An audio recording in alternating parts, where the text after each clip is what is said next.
Grown man business. Yeah, we got another episode of Red Ghost Sports Talk. I'm your host, Red Ghost. And you know what this is, baby. It's all about the U, baby. College football talk, baby. Matter of fact, Miami Hurricane talk, baby. Alright, let me give a shout out to Sean Kelsey, man. We've been talking about the Hurricanes for a couple of days now. And we still waiting on the Sun Bowl that's happening December 26th, man, on Saturday. El Paso, Texas. Beat Washington State, baby. Beat Washington State. Yeah, beat Washington State. All right, let's get into it, man. I got some news for y'all, man. A little Miami Hurricane update. All right, Miami Hurricane offensive coordinator and quarterback coach James Coley. He said he would love to stay at Miami under Mark Ritz, even if he's not calling the plays anymore. Because, Mark Ritz said he want to get back into calling plays. He want to be more involved with the quarterback. That's his background. All them years and all them years at Florida State, he was a offensive coordinator, and he was a quarterback coach for I think it was for 14 years under Bobby Bowden. That was before he even went to Georgia. So that's his background. Now, I like James Coley, and I think James Coley do need to stay. He's a good offensive coordinator. I like the plays that they run over there in Miami. And you know what? The offense is really not the problem. It's the defense. They blow too many leads by the end of the game. Too many teams catch up and almost go in overtime, almost took over and won. And we barely win by a touchdown or something like that. So it'll be the defensive coordinator should be in question.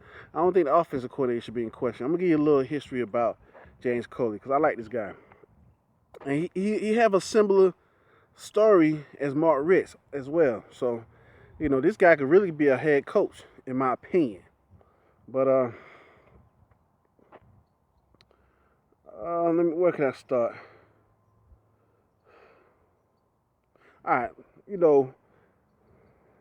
Mark Ritz, he chose to come to Miami because he gets a lot of freedom there. He didn't have a lot of freedom in Georgia, right? Okay, and play calling is one of them. He's more involved with the recruiting, the recruiting. Yeah, I'm gonna say that again. The recruiting. He's grabbing some good guys. He take a couple guys that committed to Georgia. He bring them to Miami. So that's a good thing also. But James Coley is another Miami homegrown. So he has a Miami background. Matter of fact, he grew up 2 blocks from the Orange Bowl. That's Northwest 4th Street and 18th Avenue. 2 blocks now. So he grew up a Miami Hurricane fan. He's working and living his dream right now. He's been with the Hurricanes since 2013. He spent 5 seasons in Florida State, baby. FSU. That's a connection. It's a connection there in this story, baby. He was 5 seasons under Jimbo Fisher. His last 3 seasons, he was the offensive coordinator there. All right, Jimbo Fisher, he called the plays on game day, but Coley spent every week studying the defense and designing the plays on the opponent's defense. So that's pretty good.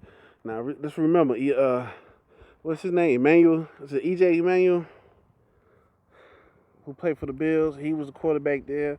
We had a little bit of Jameis Winston that was there. There was some good quarterbacks and a lot of good offense. Benjamin, who's with the Carolina Panthers, he's hurt for the whole season. He messed up his I think a hamstring or something. He had some kind of season injury, season-ending injury. But there was a lot of offense that came from over there. Latavius Murray, he played for the Raiders. It's a lot of offense that came over there, and James Coley has been a part of that offense.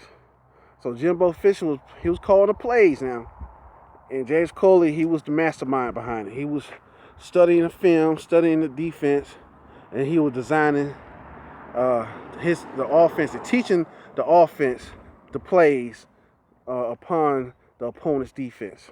So I like that. That's a good sign because I think one of the problems with Al Gordon, he was calling all the plays. No. I'm sorry. Al Gordon was letting Coley call all the plays, do all of that, and call all the plays. Where I think Al Gordon should have been calling the plays and taking some of the slack from James Coley because he was doing all the research, studying the film, all that, and it works better that way, in my opinion. It works better. All the greats did it. Even the head coach over there at Green Bay now, he went back to calling the plays, and you see what they did to Dallas. It's a big difference. So,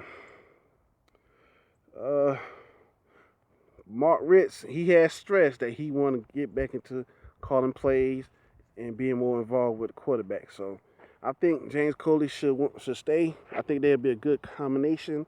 It's other assistants that are in question, also up for grabs. Anything can happen, anything can go. But I want to talk about James Coley. He got the potential of being a head coach somewhere, so I think we should keep him. Keep that system. His plays is great.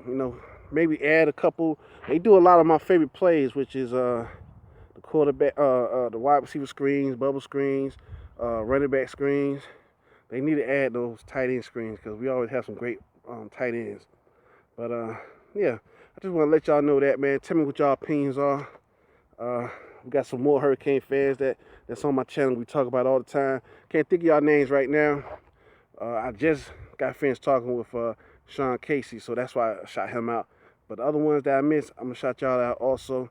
And I got some more NFL talk where I'm going to shout out some fellow new subscribers too. So I'm getting ready to do that on my next video. We're going to talk about my Denver Broncos and a little bit around the league is what's going on. Can you dig it?